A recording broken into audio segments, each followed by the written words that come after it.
अच्छा एक बात बताइए, आप लोग व्याकरण में, कौन सा व्याकरण, हिंदी व्याकरण में शब्दों के लिंग का निर्णय कर पाइएगा, देख सुन के बता पाइएगा कि ये स्त्रीलिंग है या पुल्लिंग है। लेकिन आपको पूछा जाएगा कि वाक्य के द्वारा लिंग को निर्णय कीजिए कि ये स्त्रीलिंग है या पुल्लिंग है। हाँ। ठीक है, तो आपको पता होना चाहिए। कहता है शब्दों के लिंग, लिंग की परिभाषा संज्ञा, सर्वनाम या क्रिया के जिस रूप में से किसी व्यक्ति, वस्तु या भाव की जाति, स्त्री या पुरुष का बोध हो, उसे लिंग कहते हैं। हिंदी में सभी संज्ञाओं की दो जातियां होती है, एक स्त्री, दूसरी पुरुष की। पदार्थ जड़ हो या चेतन, हिंदी में सबका लिंग होता है। सर्वनाम में लिंग के कारण परिवर्तन नहीं होता, उसका लिंग उसकी क्रिया से जाना जाता है। जैसे लिंग के दो भेद है, एक है पुल्लिंग और दूसरा है स्त्रीलिंग। पुल्लिंग से पुरुष जाति का बोध होता है, जैसे सजीव, निर्जीव, भाव। अब इसमें हम सजीव में बताते हैं, जैसे राजा, घोड़ा, कुत्ता, बालक, खटमल इत्यादि। इससे आपको स्पष्ट होता होगा कि ये सब पुल्लिंग है, मतलब नाम ही सुन के। उसके बाद निर्जीव में मकान, फूल, नाटक, लोहा, चश्मा इत्यादि। ये चश्मा, तो इस चश्मा के बारे में कहा जाए स्त्रीलिंग या पुल्लिंग? चश्मा, दूर से ही नजर आ रहा है, आकार है, इसका मतलब ये पुल्लिंग होगा, है ना? हाँ पुल्लिंग है। उसके बाद निर्जीव पदार्थ में बता दिया, जैसे भाव, जैसे दुख, लगाव। तो कि दुख का आप स्त्रीलिंग पुल्लिंग निर्णय कर पाओगे? कर पाओगे? दुख का स्त्रीलिंग पुल्लिंग लिंग निर्णय कर पाओगे वाक्य बनाकर? जानते हो? नहीं जानते हो? जा दुख हुआ कि दुख हुई? दुख हुआ। पुल्लिंग हुआ। लड़की हो या लड़का हो, दुख हुआ ही बोलता है। पुल्लिंग। नहीं, अगर दुख हुई कहाँ बोलता है कोई? इसका मतलब है आपको दिमाग खटकेगा कि वो पुल्लिंग है। भाव, जैसे लगाव, उसका लगाव है कि उसकी लगाव है? उसका लगाव है। पुल्लिंग। ऐसे होता है, पुल्लिंग। पुल्लिंग हो गया। तो चलिए सबसे पहले हम शब्दों के लिंग, यानी इसी को हम लोग पढ़ रहे हैं व्याकरण में। क्या पढ़ रहे हैं? शब्दों के लिंग।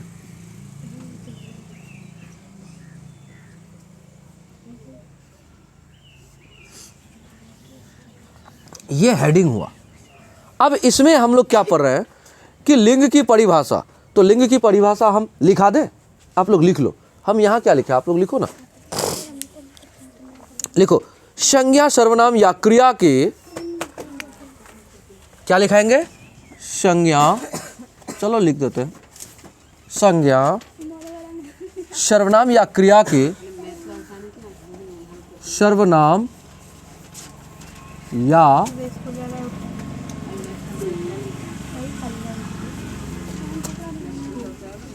या क्रिया के जिस रूप से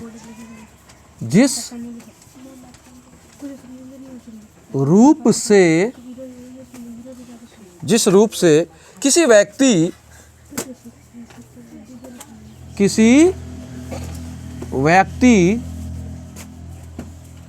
व्यक्ति वस्तु या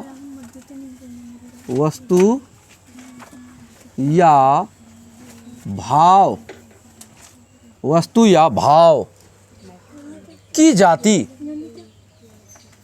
की जाति, और कौन सा जाति? स्त्री या पुरुष?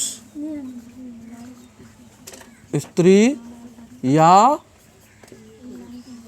पुरुष, ब्रैकेट बंद, का बोध हो,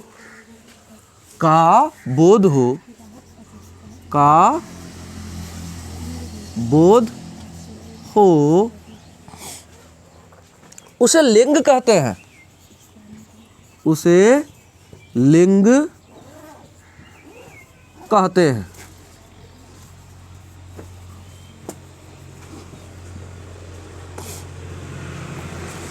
अब ये परिभाषा हो गया। क्या हो गया? ये परिभाषा हो गया। अब इसमें कृपा करके आप लोग ध्यान दीजिए और इसको लिखिए, है ना। अब आपको पता होना चाहिए लिंग के दो भेद हैं, जो कि पुल्लिंग और स्त्रीलिंग, है ना। लिंग के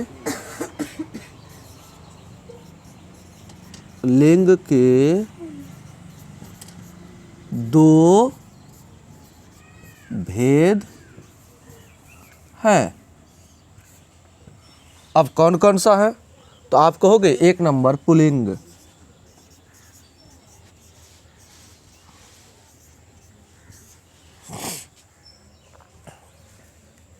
किसी में पुल्लिंग होता है, किसी में पुल्लिंग होता है।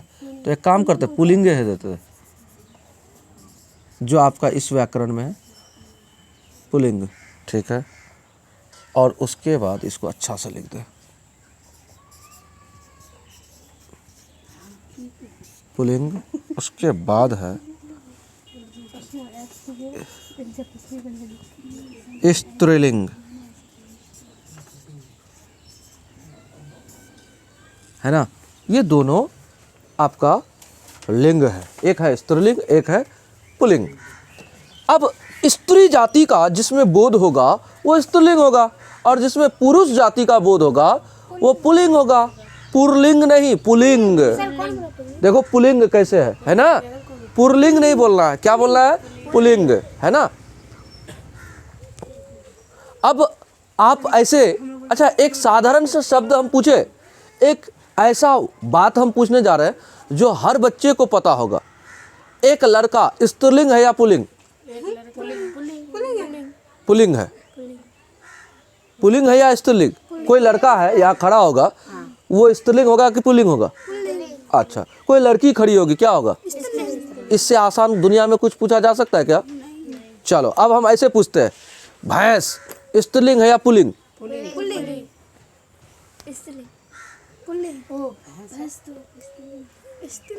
हो गया ना कंफ्यूजन? देखे क्या बोले अब आप लोग को।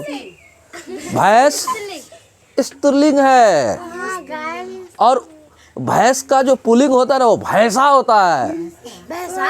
हाँ, तो क्या होता है? इतना लिखने के बाद आप पुल्लिंग के बारे में लिखिएगा कि पुल्लिंग से पुरुष जाति का बोध होता है। क्या होता है? पुल्लिंग से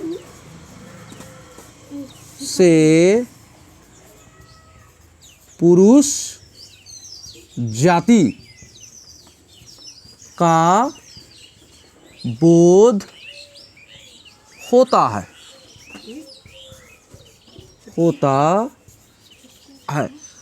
पुल्लिंग से क्या होता है? पुरुष जाति का बोध होता है। जैसे आपको पता है कि क्या क्या होता है पुरुष जाति का बोध। अगर हम सजीव में जाएं, मतलब जिंदा जिंदा आदमी, जिंदा जिंदा कोई चीज़, जैसे जिंदा में होगा राजा, वो जीवित होगा ना, जिंदा का मतलब जीवित, और घोड़ा जीवित है। तो जीवित चीज़ों में घोड़ा, कुत्ता, बालक, खटमल, ये सभी क्या है? पुल्लिंग है। क्या है? तो एक काम करते हैं, सुनिए, हाँ सुनिए ना, एक काम करते हैं, इस पुल्लिंग स्त्रीलिंग को थोड़ा नीचे कर देंगे, यहाँ पुल्लिंग का उदाहरण सब दे देते बीच में। तो स्त्रीलिंग बाबा आप नीचे चले जाओ। तो सजीव में हम इसी में सजीव में लिखते हैं। सजीव में क्या क्या आएगा? तो आप कहोगे राजा, घोड़ा, राजा उदाहरण है ये सब, घोड़ा, उसके बाद कुत्ता, बालक, खटमल, कुत्ता, बालक, खटमल, खटमल, ये सब क्या है? बोलिए तो। ये सब पुल्लिंग का उदाहरण है। किसका? पुल्लिंग का उदाहरण है। इसका मतलब ये हुआ, सुनिए हम बता रहे हैं, सुनते हैं आपका भी बात। खटमल, अब खटमल स्त्रीलिंग है या पुल्लिंग है, आपको यहाँ तो नजर आता होगा कि ये पुल्लिंग के कैटेगरी में लिखा गया। इसका मतलब खटमल काटता है कि काटती है? काटता है। अब आ जाओ निर्जीव पदार्थ। अब निर्जीव पदार्थ कौन होता है भाई? निर्जीव पदार्थ, अब निर्जीव पदार्थ में होता है मकान, फूल, नाटक, मकान, फूल, नाटक, लोहा चश्मा, लोहा चश्मा, लोहा चश्मा। और उसके बाद आता है अच्छा एक बात बताइए, क्या हम इसमें यहाँ पर रोक दे, इसको लिख देते हैं इत्यादि, क्योंकि और भी कुछ है ना इस तरह का, तो इत्यादि यहाँ भी लिख देता है ना, क्योंकि इत्यादि इसलिए कर दिए कि इस तरह का और भी बहुत कुछ है। अब आ जाओ भाव। भाव मतलब जिसे हम केवल अनुभव कर सके, जैसे दुख,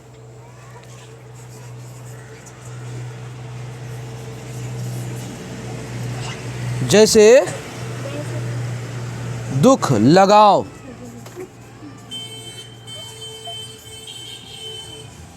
आदि। हो गया।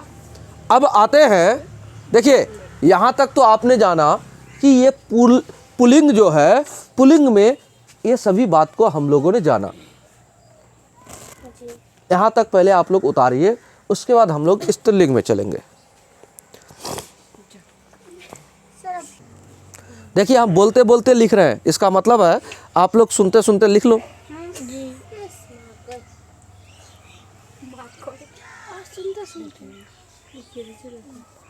तो इस शब्दों के लिंग में क्या आता है, स्त्रीलिंग और पुल्लिंग। तो पुल्लिंग हम लोगों ने जाना, अब हम लोग स्त्रीलिंग के बारे में जानेंगे। नंबर 2 क्या है इसका, स्त्रीलिंग। स्त्रीलिंग। अच्छा स्त्रीलिंग में क्या क्या होता है बताइए। स्त्रीलिंग में होता है, स्त्रीलिंग से स्त्री जाति का बोध होता है। क्या होता है, स्त्रीलिंग से, स्त्रीलिंग से, लिंग से स्त्री जाति का बोध होता है। क्या होता है, स्त्री जाति का बोध होता है। अच्छा एक बात बताइए, स्त्री जाति का बोध होता है, इसका मतलब हम कह सकते हैं कि इसका सजीव में हम कह सकते हैं रानी। हाँ। उसमें राजा बताए तो इसमें रानी। अच्छा उसमें घोड़ा बताए तो इसमें घोड़ी, उसमें कुत्ता बताए तो इसमें कुत्ती हो सकता है। हाँ तो सजीव, चलिए सजीव में हम बताते हैं रानी, घोड़ी, कुत्ती। कुत्ती के बाद क्या हो जाएगा, बालिका, बालिका, बालिका हो गया, बालिका। उसके बाद लिखिए जू,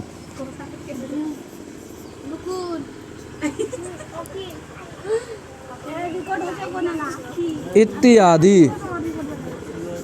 अच्छा एक बात बताइए, हमने आपको खटमल बताया था, खटमल पुल्लिंग है, लेकिन जू क्या है, स्त्रीलिंग है। यानी ये जो जू होता है सिर पे, अक्सर महिलाओं के सिर में जू होता है, तो वही होता है स्त्रीलिंग में, है ना। अब आता है निर्जीव पदार्थ। क्या आता है इसी में, निर्जीव पदार्थ।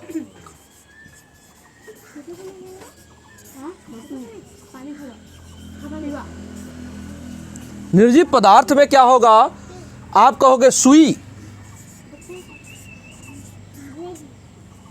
सुई, कुर्सी,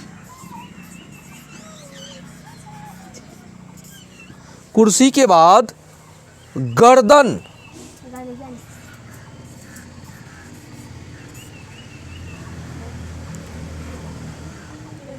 इत्यादि।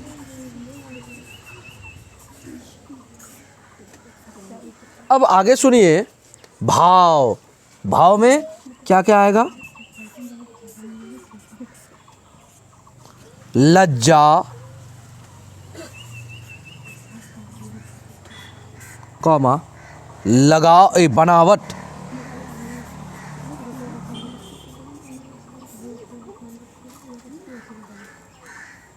आदि। हो गया, यहाँ तक आप लिख लीजिएगा तो आपको लगभग इसका संपूर्ण सार समझ में आ जाएगा कि स्त्रीलिंग पुल्लिंग कैसा होता है, खासकर लिंग निर्णय के लिए।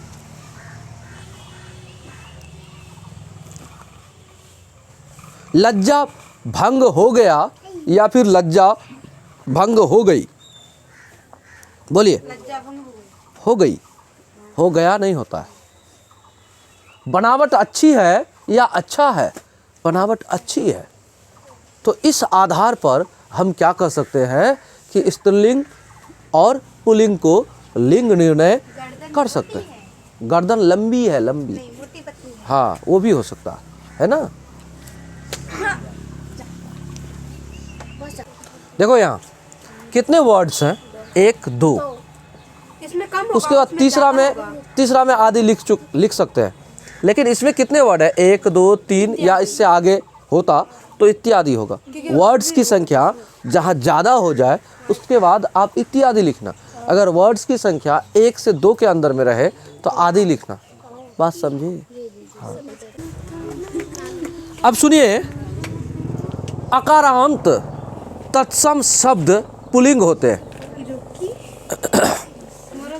क्या लिखाने जा रहे हैं कि अकारांत तत्सम शब्द क्या होता है, पुल्लिंग होता है। अब अकारांत कैसा, तो अकारांत का मतलब होता है जैसे वन, आकार नहीं, अकारांत मतलब इसमें जैसे वन और वन, तो वो में भी वो और आता है, वो में और आता है। तो वन, धन, जल, शरीर, लोभ, कारण, दर्शन, पुष्प, पत्र, चित्र, पालन, कर्म, कार्य, प्रचार, मुख, सुख, उत्तर, प्रश्न, मस्तक, नृत्य, मेघ, अचल, अंश और अंचल, अकाल, कलश, ग्रीस, ये सब क्या है, ये सभी क्या है, आपको अकारांत पुल्लिंग शब्द है। क्या है, अकारांत पुल्लिंग शब्द है। अब इसमें क्या आता है, सुनो, कोई ऐसा बीच बीच में वर्ड दिया जाएगा जिसके बारे में कहा जाएगा कि आप क्या करो, इन वर्ड्स को वाक्य बनाकर आप सत्यापित करो कि ये स्त्रीलिंग है या पुल्लिंग है। जैसे आपको देते हैं हम, जैसे पर्वत,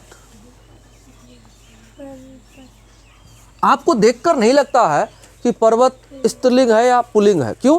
क्योंकि जैसे घोड़ा, बालक, ये सब देखे तो आपको लगा कि ये तो स्त्रीलिंग है कि पुल्लिंग है, लेकिन पर्वत में नहीं लगता है। तो आपको ये पता होना चाहिए कि इसमें अकारांत क्या है, तत्सम शब्द है, इसलिए ये होगा पुल्लिंग। तो इसको बनाना है आप लोग को। पर्वत ऊंचा है। अब ऊंचा है या ऊंची है, आप साबित करो। ऊंची है तो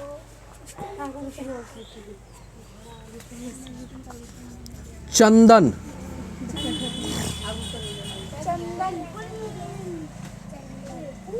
चंदन का पेड़, न्याय, विवाह,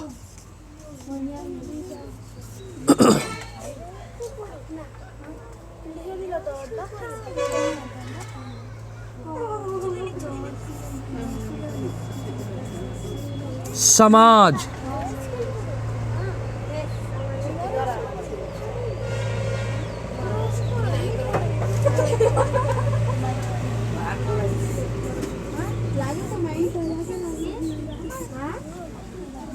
संदेश। चलिए, कृपा करके गप ना करो और इसको बनाकर दिखाओ कि आप इसको लिंग निर्णय कर पाते हो कि नहीं। हाँ, ये सभी आपको हम बता दें, ये सभी पुल्लिंग है, ठीक है, लेकिन आपको वाक्य द्वारा सत्यापित करना है कि ये स्त्रीलिंग है या पुल्लिंग है। जैसे पहाड़ ऊंचा है या ऊंची है, तो हम बनाएंगे सीधा सीधा छोटा वाक्य बनाएंगे और क्या करेंगे, लिखेंगे पहाड़, पर्वत, सॉरी, पर्वत, पर्वत ऊंचा, ऊंचा है ना, पर्वत ऊंचा है। तो इससे इससे सत्यापित हो चुका है कि ये ऊंचा है, स्त्रीलिंग है या पुल्लिंग है। आप क्लियर हो गए। यहाँ लिखना नहीं है स्त्रीलिंग पुल्लिंग, नहीं जरूरत है, बस इतना कर दिए काफ़ी है। तो बना कर दिखाइए।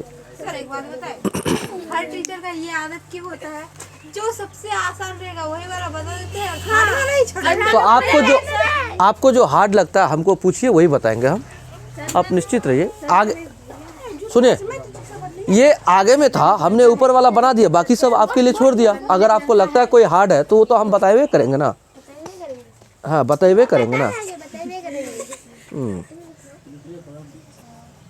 लेकिन हम बोलवे नहीं करेंगे। और कोशिश कीजिएगा कि आपका सेंटेंस यानी वाक्य छोटा हो और इन्हीं वर्ड्स को लेकर आप बना। नाम है पेड़। सर नाम भी पेड़ ले बनाए। वाह। अब हम आपको क्या कहें इसमें, हाँ तो आपको जो समझना है उस तरह से बना। वैसे बताएंगे ना क्या हुआ? अगर नाम भी होगा ना तो आप क्लियर हो कि चंदन क्या है, लड़का है, तो उससे भी हो जाएगा। अगर आप चंदन जो वस्तु है चंदन का, तो उससे भी हाँ ठीक है सर, हो जाएगा। ठीक है मत बता।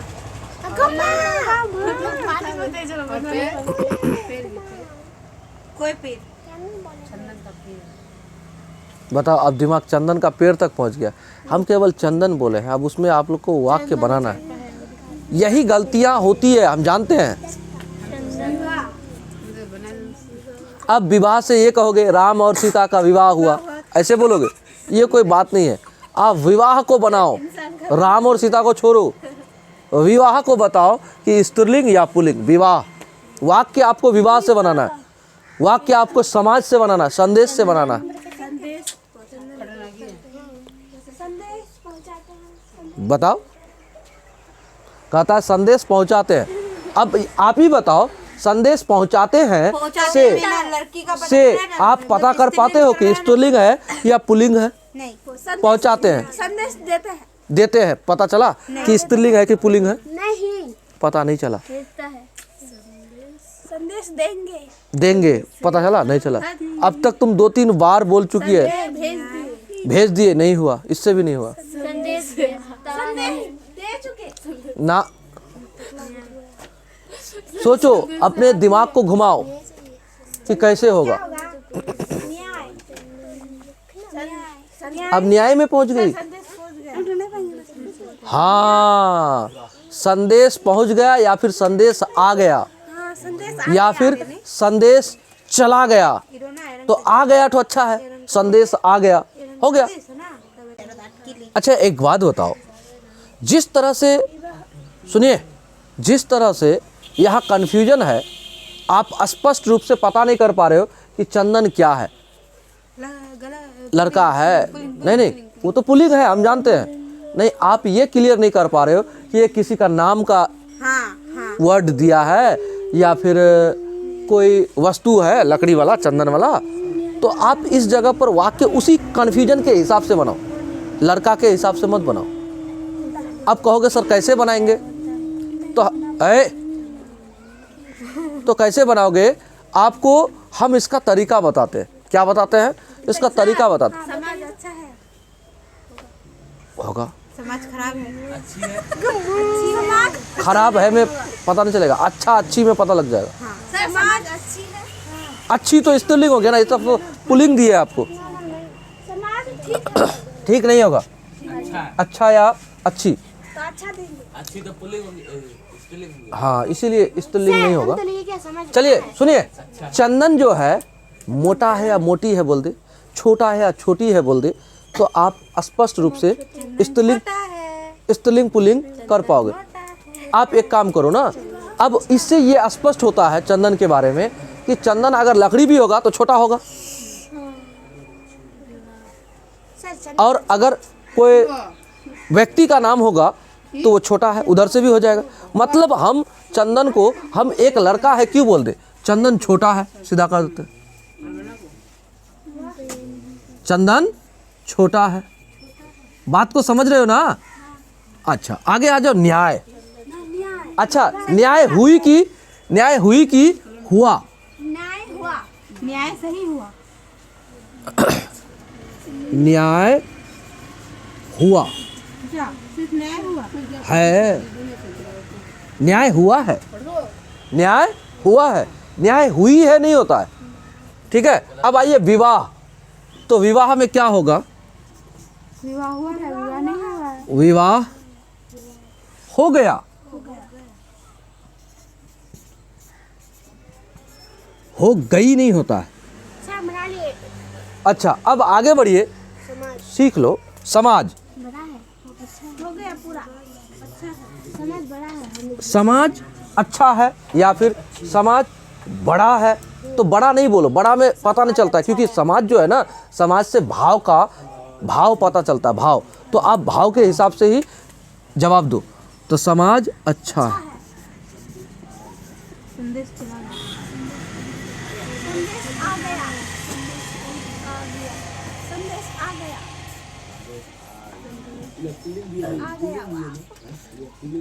सभी के सभी पुल्लिंग है और सभी के सभी इसी प्रकार से आपको बनाना है। आपको सर समझ गए सर, ये भी तो संदेश पहुंच गया, संदेश चला गया। हाँ, तो आप लोग को एक बात बोलते हैं, हमने एक बात बताया, सुन लो।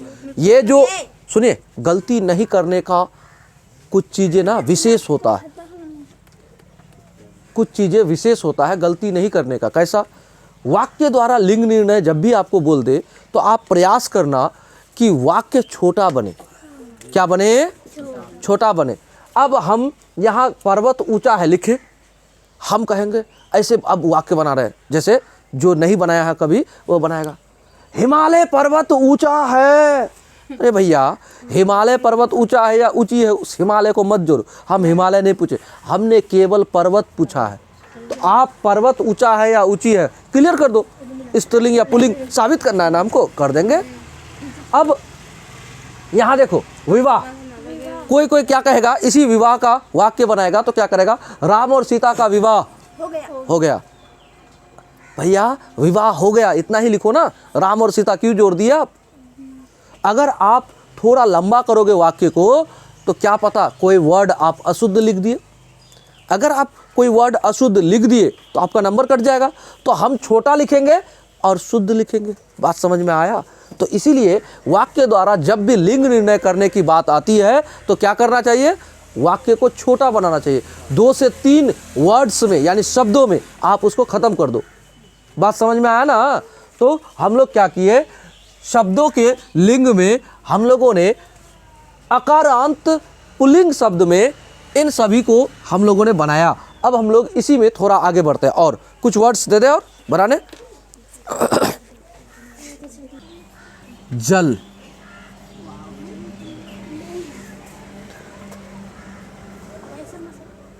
शरीर,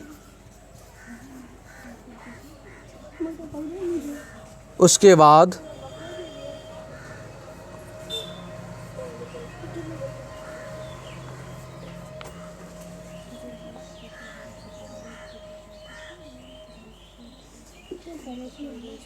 सर पुलिंग में बनाना होगा ना सर? नगर, ये सभी पुल्लिंग है, सभी पुल्लिंग है। सागर,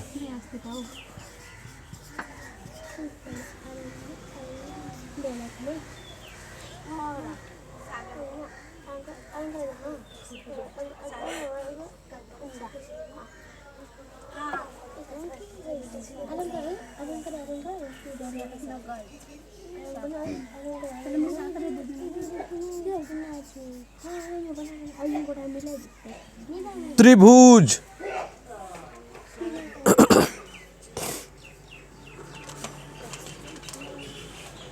पांच ही देंगे, 5 ही बनाइए। तो चलिए क्या होगा? जल, जल मीठा है, कुछ नहीं, मीठा है। शरीर, बोलो पढ़ रहे हैं। शरीर मोटा है, मोटा पतला। नहीं पतला होगा नहीं। नगर छोटा है, नहीं पी, नगर नहीं खाए। छोटा है। सागर क्या है? गहरा है।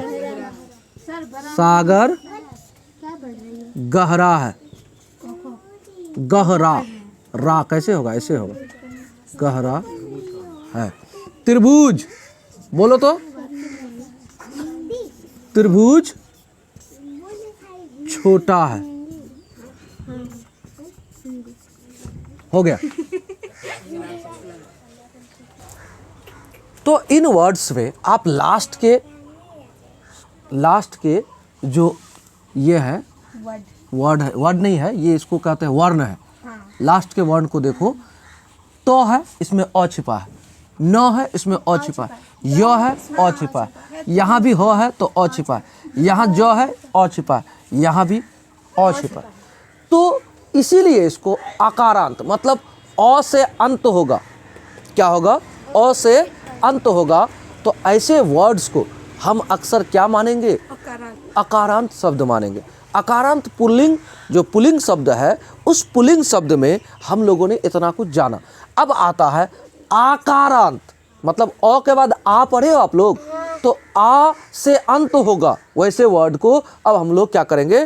जो पुल्लिंग है उसको वाक्य बनाएंगे। जैसे आपको सुनाए, ऐसा में क्या आएगा? लड़का, लास्ट में आ आया।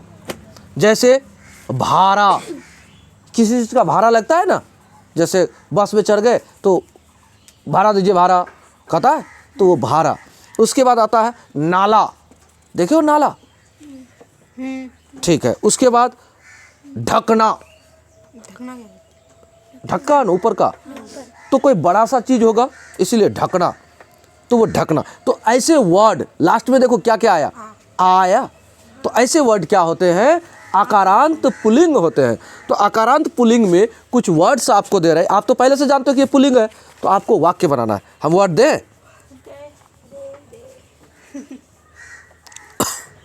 पटाखा, एक कलम, पटाखा, ठीक है। उसके बाद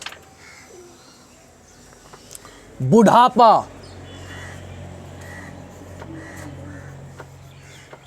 बुढ़ापा। उसके बाद पहनावा,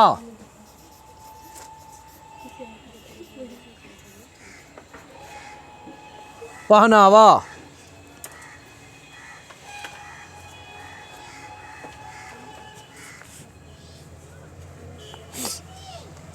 तांबा,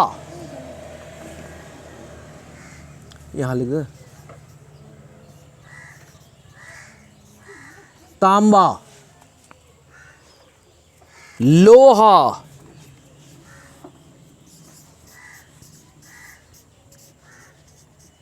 सोना, धातु वाला सोना,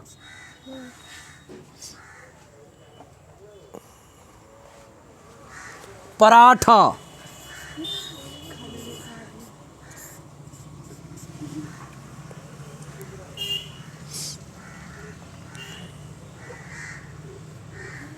हलवा,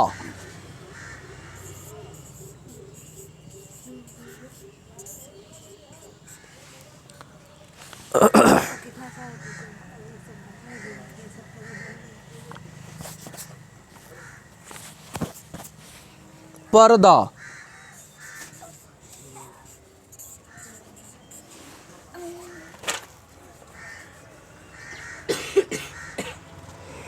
रास्ता,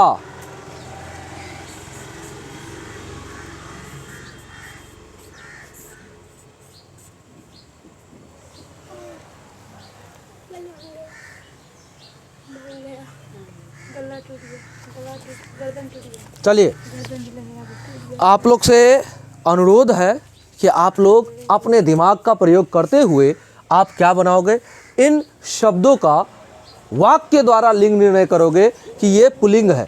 हम आपको पहले ही बताए कि ये आकारांत पुल्लिंग है और पुल्लिंग शब्दों को आपको वाक्य द्वारा पुल्लिंग साबित करना है ना? करिए। नहीं बताएंगे, इसमें काहे बताएंगे? हमने जिस प्रकार से आपको वाक्य बनाने सिखाया है उसी नियम के आधार पर आप वाक्य बनाओगे। कम से कम शब्दों में यानी छोटा से छोटा वाक्य बनाकर आप इसको सत्यापित करोगे कि ये पुल्लिंग आकारांत है। तो आकारांत है तो आप जानते ही हो कि ये पुल्लिंग है, हमने बता भी दिया। तो केवल आपको पुल्लिंग और स्त्रीलिंग साबित करना है ना। तो करिए। चलिए हम बता रहे हैं, नहीं हम बता रहे हैं, आप ध्यान से समझो, नहीं होगा तो लिख लेना। तो देखिए पटाखा, तो क्या होगा पटाखा का? फटाका खा, फट गया, क्या हुआ? फट गया। बुढ़ापा, बुढ़ापा आ गया। पहनावा, पहनावा अच्छा है। तांबा, तांबा चलो पुराना, पुराना है, चलो ठीक है। लोहा, लोहा मोटा है, पतला है, कुछ भी लिखो, चलो पतला, पतला है। सोना, सोना चमकीला है। अच्छा महंगा है भी हो सकता है, हाँ महंगा है भी होगा क्योंकि उससे भी सत्यापित हो रहा है। पराठा, सस्ता है, महंगा है। पराठा छोटा है, हम लिखे छोटा है, ठंडा है, चलेगा। हलवा, वो तो सब मीठा ही लिखेगा। मीठा का उल्टा मीठा है। पर्दा, फट गया या फिर गंदा है।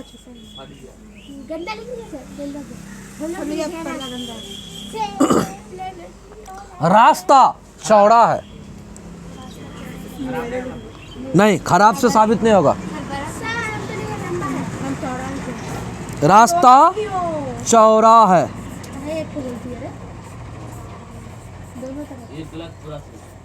तो क्या आपने वाक्य द्वारा लिंग निर्णय सीख लिया? लगभग सीख लिया। मेरे बिना तुम प्रभु, है ना? किसके बिना? मेरे बिना तुम प्रभु के लेखक कौन है? रेनर रिल्के मारिया, रेनर रिल्के मारिया? शायद नहीं, मतलब सर उल्टा रिल रेनर मारिया रिल्के, सर वही उल्टा रेनर मारिया रिल्के। देखिए हम लोग सुनिए, हम पुनः ऑनलाइन के लोगों को याद करा देते हैं कि हम लोग कक्षा 10 के हिंदी जो किताब है उसका काव्य खंड में कुछ सवाल और जवाब करते हैं। तो कृपा करके अगर 10 क्लास से रिलेटेड है तो आप देख सकते हो, है ना? चलिए अब जवाब दीजिए। जीवनानंद दास जी किस जगह पर लौट कर आना चाहता है? उसका हार्दिक इच्छा है कि हम लौट कर आए। उस जगह का नाम बताओ। बंगाल। तो जीवनानंद दास जी क्या क्या अगले जीवन में बनने के लिए अपने आप का संभावना जताता है?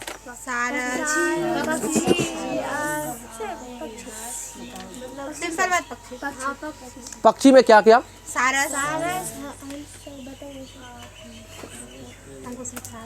हंस, कौवा, अबाबिल, है ना? ये सब बनकर आने की संभावना जताते हैं। क्यों? कारण बताओ क्यों? क्योंकि बंगाल के प्रकृति से उनको बहुत ज़्यादा लगाव था, है ना? बहुत ज़्यादा लगाव था इसलिए। अच्छा एक बात बताइए, पूछ ले जी सर, डराते हैं आप? तो डराते नहीं हैं, हमको बताओ हिरोशिमा शहर पर बम कब गिरा था? ये 6 अगस्त 1945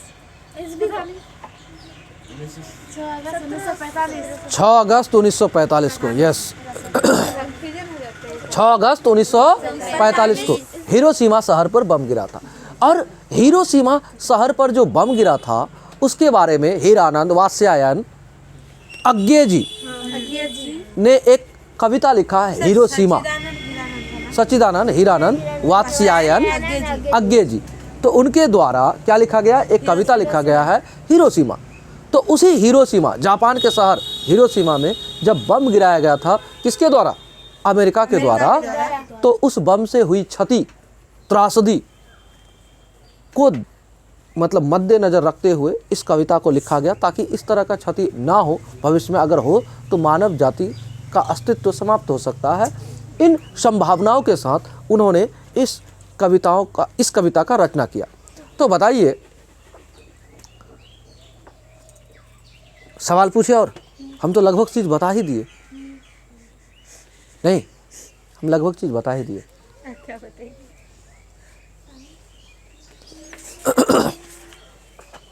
चलो बताओ, जनतंत्र का जन्म किनके द्वारा लिखा गया था, कौन कवि है उनके, जनतंत्र का जन्म,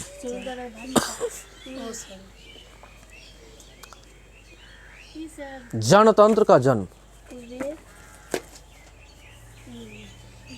किनके द्वारा लिखा गया, कौन कवि थे, उनका कवि थे क्या है, बोले। जनतंत्र का जन्म किनके द्वारा लिखा गया है,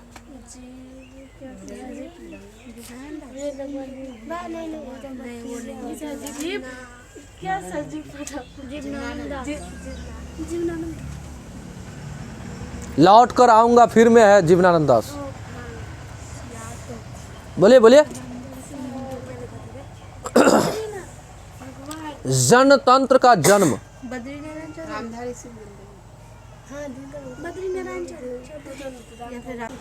जनतंत्र का जन्म किसने लिखा था, रामधारी सिंह दिनकर जी, है ना। अच्छा, अब मेरे हाथ में किताब, अब हम सवाल अच्छा से कर सकते हैं, है ना। सर आप जो बोला उसका रिप्लाई हम लोग के हाथ में किताब, हम लोग आंसर कर सकते हैं। ये नहीं करना चाहिए।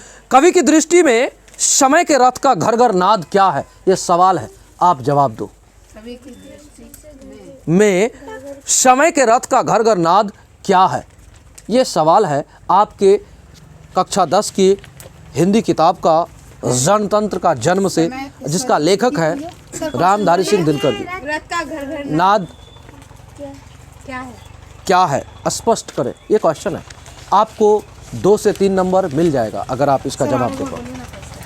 कवि की दृष्टि में समय के रथ का घर घर नाद क्या है, कवि की दृष्टि में समय का घर घर नाद का आशय है कि अब जनता का राज होने वाला है।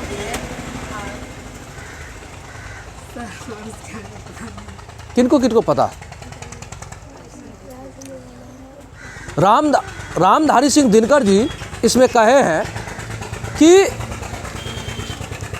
सदियों की ठंडी बुझी राख सुखबुआ उठी, मिट्टी सोने का ताज पहन इठलाती है, 2 राह समय के रथ का घर घर नाद सुनो, सिंहासन खाली करो कि जनता आती है। इसका अर्थ क्या है मालूम है, इसका अर्थ है कि जनता का समय आ गया शासन करने को, सिंहासन खाली कर दो, और जनता आ रही है, उनके पैरों के आवाज को सुनिए आप, सिंहासन को खाली कीजिए, वो आएगी और बैठ जाएगी। गजब है।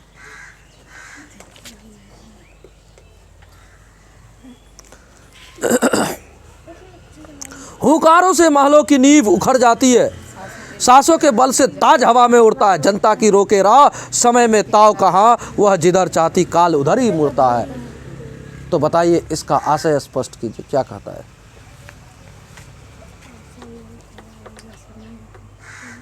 आशय स्पष्ट करने बोलता है, आशय स्पष्ट कीजिए। अगर 100 प्रसंग कहे तो 100 प्रसंग, और बिना प्रसंग के कहे तो बिना प्रसंग के ही साबित कीजिए। करिए, कौन पाएंगे। सर कौन सा पूछे आप, इठो ना नीचे वाला। प्रस्तुत पद्यांश हमारे पाठ्य पुस्तक गोधुली भाग 2 के काव्य खंड के शीर्षक जनतंत्र का जन्म से ली गई है, जिसके रचयिता कवि रामधारी सिंह दिनकर जी हैं। पैराग्राफ चेंज करके लिखेंगे, कवि रामधारी सिंह दिनकर जी इस पंक्ति के माध्यम से, इस पद्यांश के माध्यम से कहना चाहते हैं कि अब जनता का राज होने वाला है, जनता के रथ का घर घर नाद सुनिए, जनता आ रही है। और उसके बाद कहेंगे कि वही जनता जिनके हुकारों से बड़े बड़े महलों के नींव हिल जाते हैं, उखड़ जाते हैं, और उनके सांसों के बल से ताज जो है सिर का वो राजाओं के उड़ जाते हैं। और कहते हैं जनता की राह को रोकने की ताकत समय में भी नहीं है, वह जिधर चाहती है समय उधर ही मुड़ जाती है। कविता के प्रथम अनुच्छेद में कवि भारत माता का कैसा चित्र प्रस्तुत करता है? This is the question, you will have to say about this question. ये भारत माता गांव में हाँ वास करती है। ठीक, खेतों के हरे भरे फसल भारत माता के, सॉरी, हाँ ठीक चल रही है, ठीक चल रही है। बड़े फसल भारत माता की आंचल है, ठीक, जो धूल से मैला हो चुकी है। ठीक, गंगा यमुना भारत माता की दो आंखें हैं जी, और उसमें बहता जल भारत माता की आंसू जल है, इसलिए मिट्टी की प्रतिमा जैसे उदासीन है भारत माता। तुम लगभग पूरा सही बोल दी, तुमको था गु। तो आपको इसमें केवल एक वर्ड जोड़ना है कि कवि सुमित्रानंद पंत है, हाँ, कवि सुमित्रानंद पंत जी भारत माता का इस प्रकार चित्र प्रस्तुत करते हैं, या फिर मानवीकरण करते हुए इस प्रकार चित्र प्रस्तुत करते हैं। उसके बाद पूरा बात लिख देना है। आपने सारा कुछ सही बोला है ना?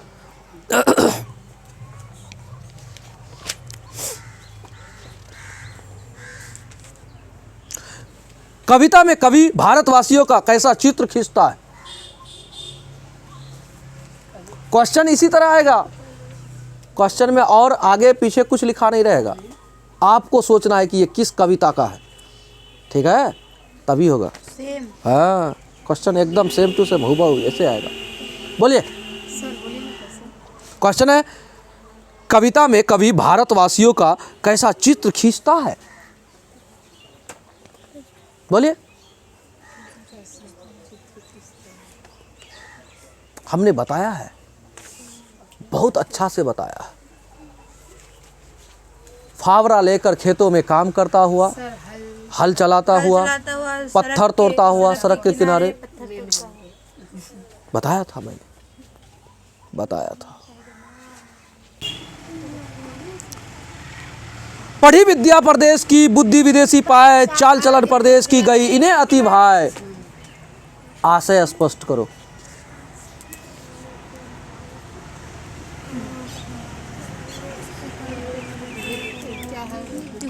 एक और है,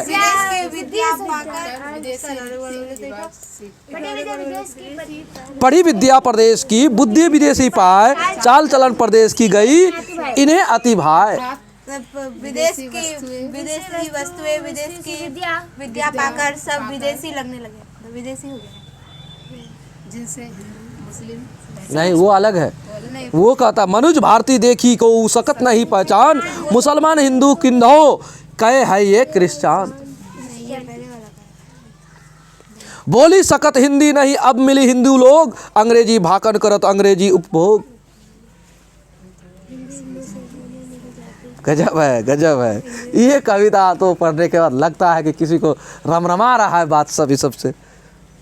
हिंदुस्तानी नाम सुनी अब ये सकुची लजात, भारतीय सब वस्तु ही सो ये हाय घिनात। जिनसो संभल सकत नहीं तन की ढीली ढाली देश, धोती ढीली ढाली देश प्रबंध करे हिंगे वे, यह कैसी खाम ख्याली। दास वृत्ति की चाह चहु दिसी चारहु बरन बढ़ाली, करत खुशामद झूठ प्रशंसा मानहु बने डफाली। मन लेहु पै देहु छटाक नहीं से कवि का क्या अभिप्राय? बताओ। नहीं, क्वेश्चन है, कवि का क्या अभिप्राय है? मन लेहु पैदे हो छटक से कवि का अभिप्राय है कि मन 40 केजी देकर जो कार्य लिया जा सकता है वह छटा, एक कनवा छटाक देकर काम ले लेता है, अर्थात बहुत कम देकर बहुत ज्यादा प्राप्त हो जाता है। क्यों क्यों क्यों? प्रेम मार्ग पर चलकर। प्रेम पर चलना है। Yes yes yes yes yes. उधर वाला कुछ ज्यादा, इधर वाला एक भी अच्छा वो इधर कर ला यार, आगू भी श्री कृष्ण को चोर क्यों कहा है, तुम बताओ। हाँ सर, ऐसे वाला पूछिए। सर नहीं सर, ये नाइंसाफी है सर। जो पता होता है वो पूछते नहीं है, जो नहीं पता होता है वही पूछते बता। हैं। को मक्खन चोरी करवा के ले वैरो ना तकी। बोलो बोलो बोलो। हम कई बार इस क्वेश्चन का चर्चा किया। और ये आप मैट्रिक वाला का बात इस बाप रे, सूर्या को बोले थे रात में, रे इठो पूछेगा रे, वही आ गया इठो पूछेगा, पढ़ाएंगे बताइए। नहीं बताएगी। सर बताइए। तुम बताओ बच्ची। पता है लेकिन बोलने का कैसे बोलेंगे? तो इसलिए जो कहा गया कि देखते ही हमको लगता है हम कल भी बताए थे। पुराने भक्ति करते हैं हाँ हाँ उसके मुखरित होकर बोल रही है लेकिन बोल नहीं पा रही है। चीज चोर चुरा लेते हैं। ठीक, तुम बोलो अंजलि, बोलो बोलो।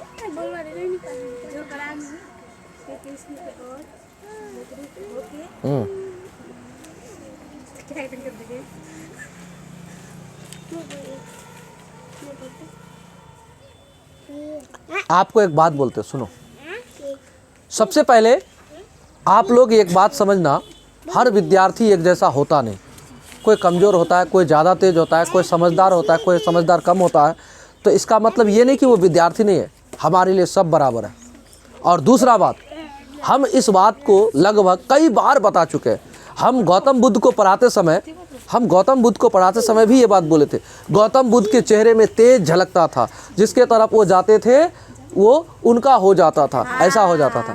तो ठीक उसी प्रकार से श्री कृष्ण के बारे में भी हमने बखान किया था कि श्री कृष्ण की ओर भी लोग जब मुखरित होकर उनका पूजा अर्चना करते हैं तो उसका जो मन है ना, स्वतः श्री कृष्ण की ओर खींचा चला जाता है, अर्थात उसका चित्त चुरा लेते हैं श्री कृष्ण जी। इसीलिए श्री कृष्ण को चोर कहा गया है। बात समझे न कि कुछ लोग कहते हैं कि माखन चोरी किया था इसलिए ना। अरे एक बात बताओ, ये बच्चा को कोई चीज़ मिल जाए कहीं पर या किसी दुकान से ही उठा के ये ले ले तो इसका मतलब ये चोरी किया ना।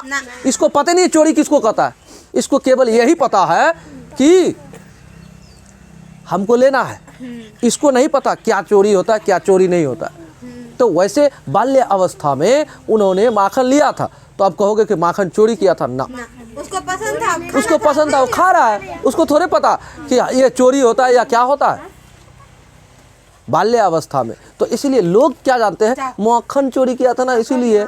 आज भी गांव समाज में किसी को भी पूछ लेना कि कृष्ण को चोर क्यों कहा गया है, तो आपको कहेगा माखन चोरी करके खाया था इसलिए, तुमको नहीं पता, ऐसे बोलेगा। जबकि सच्चाई वो नहीं है ना। चलिए, कवि की दृष्टि में ब्रह्म का निवास कहाँ है? कवि की दृष्टि में ब्रह्म का निवास मनुष्य के शरीर यानी कि आत्मा में है। ये सब याद है, उधर वाला याद नहीं है। वाणी कब विष के समान हो जाती है? किसको? रुको रे, शशि बताएगा, तुम लोग को नहीं पता। हाँ, शशि को पता है। वाणी कब विष के समान हो जाता है बताओ। अगर शशि नहीं बताएगा तो उसका भाई उसके लिए तैयार है, सागर बताएगा। हाँ, बड़ा भाई तैयार है। हाँ, आपको पता है? बताओ बाबू। काहे कि छोटा भाई का मान सम्मान बचाओ ना। अब तुम अगर वो नहीं पा रहा है तो तुम भी नहीं पा रहे हो, दोनों भाई डूब गए, जा खत्म, की फायदा पर है।